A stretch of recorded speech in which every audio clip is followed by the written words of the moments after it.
Berjumpa lagi di Exoplantai Nursery. Nah, hari ini aku melakukan repotting pada salah satu koleksi tanaman purba yang aku miliki. Nah, ini pot yang sebelumnya aku menggunakan ember. Lupa ukuran berapa ini.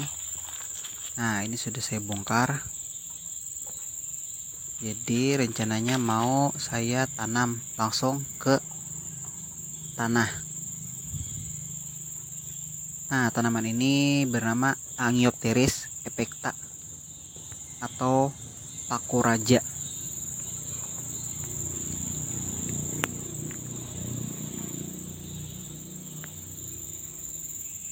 Nah, di sini lubang tanahnya sudah kita siapkan, tapi sepertinya masih belum muat.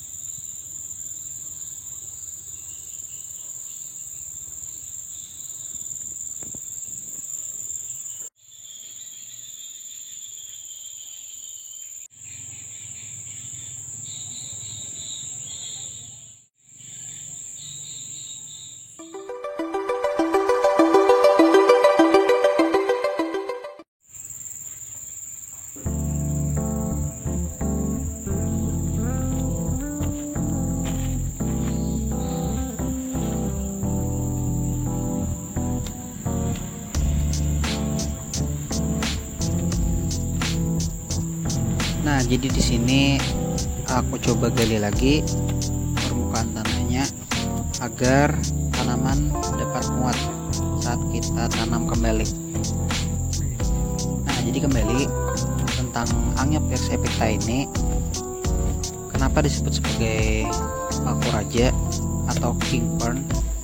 Karena jenis tumbuhan paku ini biasanya memiliki bonggol yang bisa sekitar 1 meter lebarnya, tingginya juga sekitar 1 meter. Tapi ketika ada yang sudah berumur yang cukup lama, memang ditemukan ada yang sangat besar sekali. Nah, jadi kemudian keunikan keduanya, tangkai daunnya ini bisa mencapai sekitar 9 meter. Jadi ya raksasa banget, the giant fern atau king fern dalam istilah bahasa Inggrisnya. Nah, kemudian istilah bahasa ilmiahnya atau bahasa Latin dari nama Angiopteris epecta ini sendiri berasal dari kata angios dan pteris. Angios itu mengindikasi bahwa dia ini seperti tanaman pohon. Artinya kan jenis tumbuhan-tumbuhan yang berpohon itu pasti kan besar. Nah, sedangkan pteris itu menandakan bahwa dia ini jenis-jenis tumbuhan paku. Terus untuk nama berikutnya itu epecta, itu artinya kalau nggak salah membengkak gitu ya. Soalnya dia semakin lama semakin menambah tangkai daun, maka sisik-sisik sisa pangkal daun itu akan terus melebar dan membentuk bonggol. Akar-akarnya juga cukup besar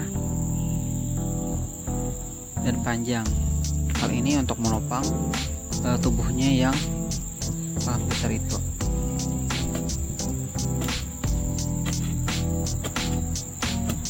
Nah, ini ada sedikit foto dari Google. Gimana sih untuk dari pohon Angiopteris epecta ini?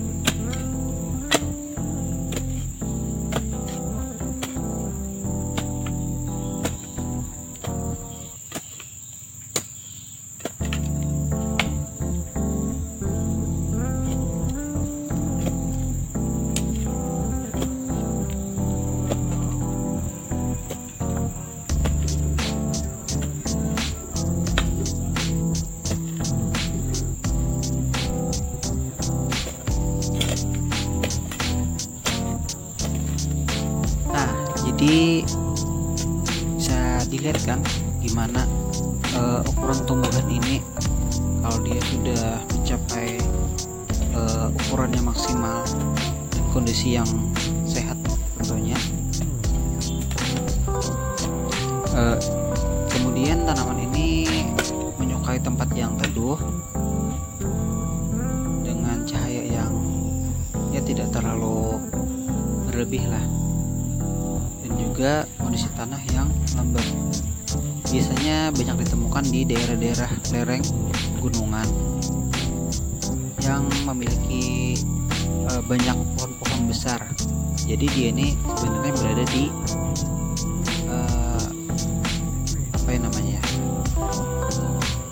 level paling bawah dari hutan. Jadi dia sepanjang itu tangkainya, tetap dia tidak sampai keluar dari lindungan hutan seperti itu. Jadi dia menyukai tempat yang teduh, karena kalau diletakkan di tempat yang full sun atau matahari terik secara langsung, dia tidak terlalu kuat. Jadi daunnya itu gosong, mula-mula menguning terus rusak. Dia sangat sangat memerlukan kandungan air yang banyak. Nah, jadi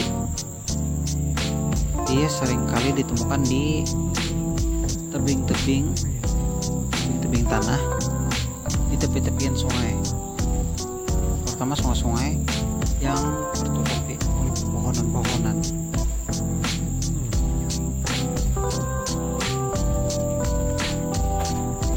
Nah, di sini aku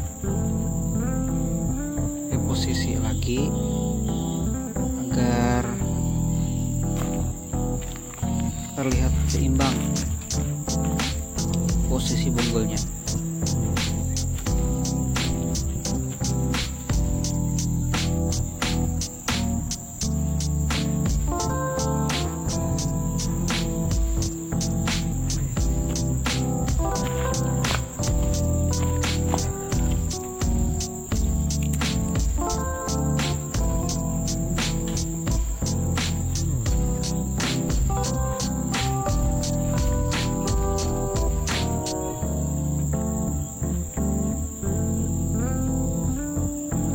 Sepertinya sudah cukup, jadi akan kita tutupi lagi lubang tanah tadi dengan hasil galian kita. Tanaman ini sebenarnya cukup kuat. Jadi dulu pengalaman saya pernah bongkar ini waktu ya mau sekitar musim panas lah. Itu nggak langsung saya bawa pulang karena ya berat banget, kirain jalannya yang agak susah, jadi ditinggal di atas tanah yang keras. Jadi sekitar 2 bulan baru deh coba kembali ke lokasi, dan ternyata meskipun akarnya busuk karena habis terpotong, dan tangkai yang habis kita potong juga akan pasti busuk, tapi ternyata malah memunculkan tunas baru meskipun masih dalam sisik bonggol ada di pucuknya. Nah, jadi juga pengalaman di wilayah pegunungan, saat masyarakat sekitar membuka ladang, biasanya mereka menggunakan api atau membakar lahan yang sudah ditentukan. Nah, biasanya tanaman ini meskipun sudah terbakar, dia masih bisa hidup. Jadi ya kadang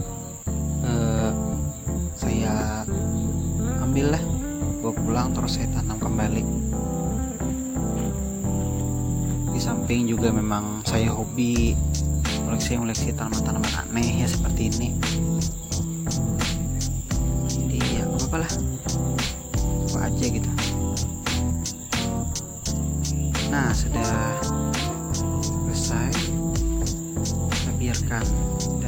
sehingga nanti nanasnya tumbuh makin subur dan bisa mencapai titik maksimal ya, paling nggak sampai kayak 5 meter, kan sampai 9 meter tadi ya.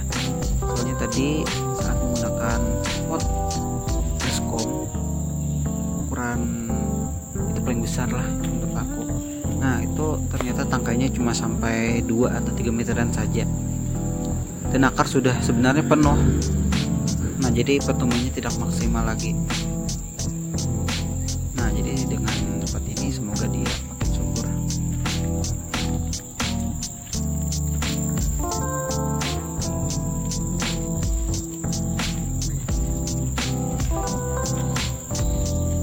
Penampakan bonggolnya terlihat seperti durian gitu ya.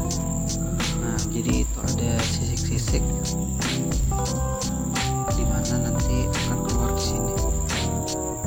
Nah kita lihat di sini ada juga satu bonggol juga. Nah ini daunnya, tapi ini ukurannya masih kecil. Jadi ukuran daun ini dapat ditentukan dari ukuran bonggolnya. Dia akan menyesuaikan. Nah ini juga baru tumbuh.